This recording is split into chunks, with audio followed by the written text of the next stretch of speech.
Yu-Gi-Oh is a trading card game we love, but is it worth the investment we make into it sometimes? In this series, both Sparkman and myself discuss whether a new set to be released or older set is treasure or trash. We give our opinions on different areas of the set, whether it be reprints, money cards, and the different archetypes that are new and the ones that are getting support. But with the economy experiencing inflation and that trickling down into the Yu-Gi-Oh card game, can the demand for Yu-Gi-Oh hold up with the surge in price for products? What's up, guys? Hotshotfrontier and Sparkman back at it again with another video. But today we have episode 4 of Treasure or Trash, Woo! and we're doing Darkwing Blast. Let's Really go. excited to be going over in this one, definitely. But Sparkman, do you have anything to say before we start? Um, yeah, I love Darkwing Blast. It's gonna be a fun set to go over, and a lot of cool starlights and some really good meta cards. So it's gonna be a fun one to talk about. Absolutely, and the fact that people have been complaining that we're starting to see this MSRP minimum for like a box now. It's not 60, it's 70, and I think we're kind of gonna have to keep seeing that based on like just inflation and prices and stuff like that, like out there right now. You know what I mean? Yeah. But let's go ahead and start with the starlights, right? Heck yeah. So we have Tearlament's Kalos. This card is definitely the lead, and I think it deserves to be the lead because it's a Tearlament monster. It's a really good card, and I mean, it just looks really nice, honestly. It does has a great You know? shine to it. Fusions Yeah. as a starlight just Mhm. look absolutely gorgeous. I mean, we look at this one. We looked at like the Dark Magicians. Just fusion cards that are starlights just have a different type of shyness to them and brightness. And like you said, this is a very meta card too. And Mhm. with it being Telements, very awesome. Right, exactly. And then we move on to the Lady Labyrinth of the Silver Castle. This card, I can see it at this price because it's a waifu. At the same time, though, Labyrinth is really good. You know, they can summon some really powerful monsters from their trap cards as well. So definitely, it fits the spot it has here.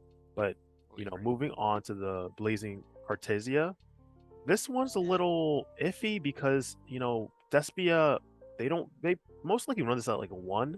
Maybe I see some builds do like two, because it's good, but it's situational too as well, you know. I And totally agree. then moving on to the fourth one, which I think a lot of people were like, how is this one was so low? Black Winged Dragon. This what saw like 180, 170, 150 prices, and honestly, I can't wait for it to drop to 100 so then I can pick it up cheap. Sparkman picked this up at 150, but really happy though to be able Ah, to pick this up because it should be good long term, right, Sparkman? I hope so, man. I had high hopes for this card. But move. I mean, hey, it's a signer dragon. It's gonna go up, right? Yes, Eventually. I mean, You I, guys may know that, at one point there will be all the Sign of Dragons that come out, so hmm this card should go up in value. So right? Exactly. So, but moving on again, then we have the best secret in the set so far, the bestial Lubellion. heck yeah. This card is very good for Dragon Link. Just very good for strategies that want to like put like a bestial engine in. Hmm. The ability to kind of just add, so place the branded beast, I think it's called, the trap card on field. It's a pop, so it's really cool to have. And it's 65. It used to be like 75, around 80. So it is going down a little bit. I kind of Definitely. like that like season of Yu-Gi-Oh where things start to go down just a little bit for people who want to pick Yeah, things the up on prices cheap. are You leveling know? out for sure. The prices are definitely Yeah. leveling out, and it's nice to see as well because it's not too expensive. It's affordable, so you can start making like the deck and stuff. So that's always Right. nice to see. Exactly. So, and then moving on, I actually kind of forgot though. There is another Starlight in the set, the Mm, Mitsu, the Insect Ninja. And again, the reason it's like this price is because I feel like it's because ninjas are, they're ninjas. Like they're not meta, they're not really rogue. It's they're very just there. niche.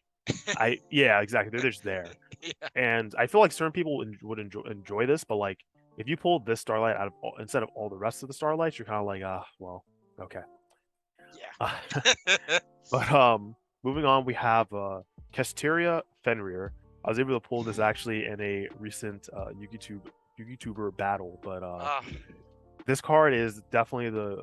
It's not even the new Pinger Tops. It's better than the new Pinger Tops because running it at 3 is it's so good. It has such great utility. Your opponent has to respect it.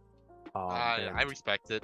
mhm, It's definitely a card where I just don't like it. I'll be honest with you, I don't like it. It's so good in the meta right now. mhm, And I was versing the deck on Yugioh Pro. I mean, it's oh my god, it's unstoppable.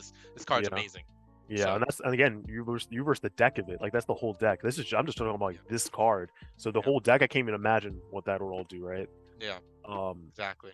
Really cool though. But again, moving on to the Cartesia 16, because again, it's very niche and not everyone's using it, so it's kind of dropped in value. It was like $30, I think, when I pulled it on Darkwing Blast Premier.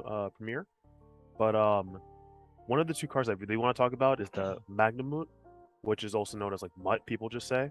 It's like 15, 16 bucks right now. I'm now glad that I got my copies. I think it was 3 for $30 at game day. So happy because I was like, first I was like, Wow. why are they $10 each? That's crazy. But I'm really happy. I picked that up like early. But really cool card because not only can you just banish something from your opponent's grave, light or dark, and that's just like the automatic effect, so you can't really negate that effect. Once on field, you can respond, and then its effect to kind of just add a dragon at the end of the turn is really good too. You get the other dragon, the Drius Worm, just really broken this format though. Absolutely, it stopped me from playing Outlich, guys, because I can't let it go in the grave. But we have moving on to the Sprite. I say Sprint. This card's really good as a link too. You know, Splite Tearlaman, Splite itself, like, decks that can use it like that. Like, it's just a really good card. Same. I'm glad it's not too expensive. It's kind of like a decent price in my opinion, honestly. Which I've been seeing that on a lot of recent sets, that the cards that are really meta as well are decently priced. They're not like over $100. They're decently priced. You can make the deck. It's affordable, which is nice to see Right. at least. Exactly. And then again, just like you said, the Kastira deck, the Unicorn, another really good card. As an ultra rare too, Exactly. really cool.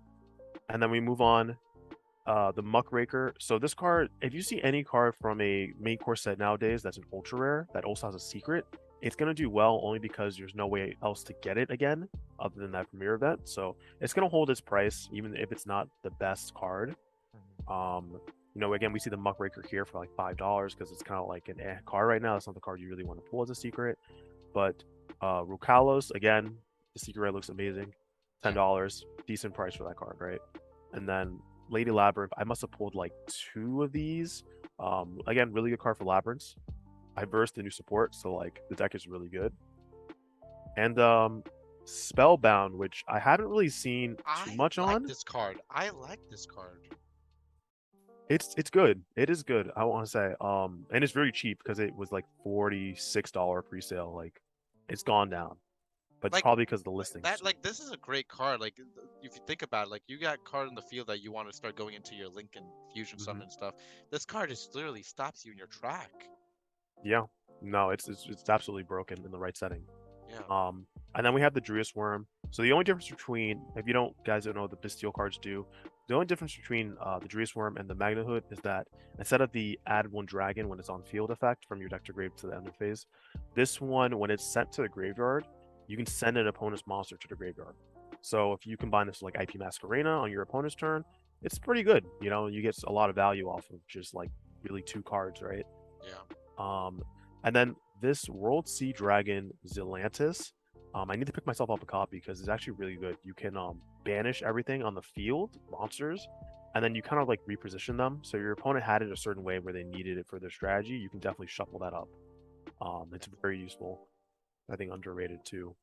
But then we have the Ignis Phoenix, the Draco Slayer.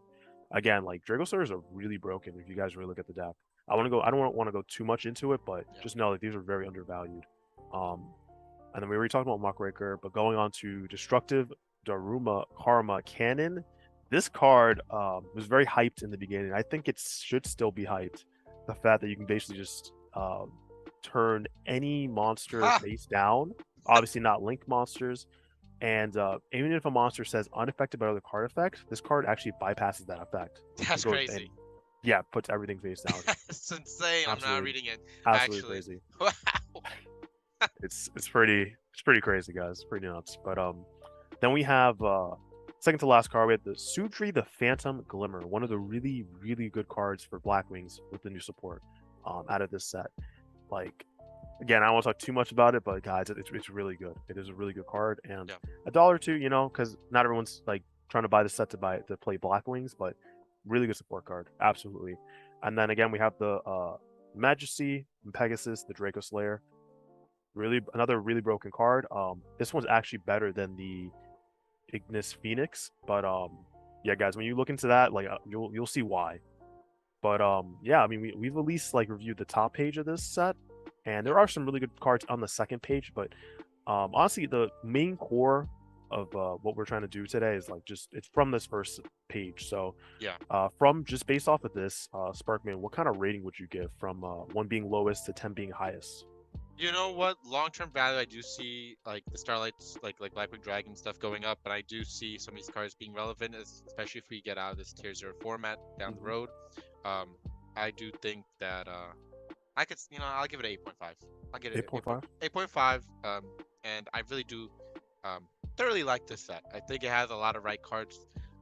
It's just we are in a very weird state in Yu-Gi-Oh, so definitely will give it an 8.5. Okay. I mean, based off of everything, honestly, I would probably give it a 9.5. 9.5.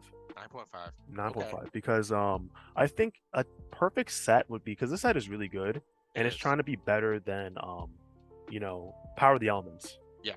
But I think with every set, it's not this set's fault that there are some there's like those few little cards that didn't really need to be in that secret slot, like the Muckraker, honestly. That definitely could have just been an ultra, or a super, and everyone would have been like, that's fine. Yeah. But other than that, and like small little things, that's why I want to make it a 9.5. If it was like a perfect 10, I'll definitely let you guys know why it's a perfect 10. But yeah, 9.5 is pretty good for me at least. It's really impactful, impacting like a lot of decks. So No, and I totally agree with you. It's definitely impactful. I gotta give it a treasure though. If we're talking about treasure trash Oh in yeah, this episode, absolutely. this has to be a treasure. 100%. I mean, Yep. Konami has been Komani has been Oh doing my. has been doing a good job, and I'm not gonna lie, I've been seeing the progress and them, with the set just being a little bit better every now and then. We had some sets previously this year that were kind of like, not so great, but towards the end of this year, we've had some pretty good sets like in a row. So I'm gonna give it to them. Yeah, definitely treasure. Yeah. Same for me, treasure, because again, like we have the Fenrir, that's like the new painter tops that everyone's playing. We have the Bestial monsters that everyone is playing. Like there are a lot of cards that everyone's playing, and that's how you know a set is very impactful. Exactly. It's not just the top 2 decks. Like a lot of people are playing cards from the set. So, yep, that's a treasure for me.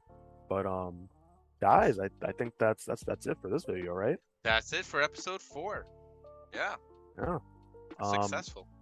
Successful, yeah. I hope you guys are enjoying the series so far because we really enjoy doing this, like a lot, But the fun one. And let me tell you something. That Blackwing Dragon Starlight's going up. I'm telling you, it's going up. It'll come down to 100, maybe. Maybe it'll come down to 100, but it'll go up. It's gonna go to 100, so I can pick it up cheap. But all right, guys. We hope you have a great rest of your day. But Sparkman and I will see you in the next video. Peace. Peace out. Please subscribe, like, comment. To both our channels. Definitely.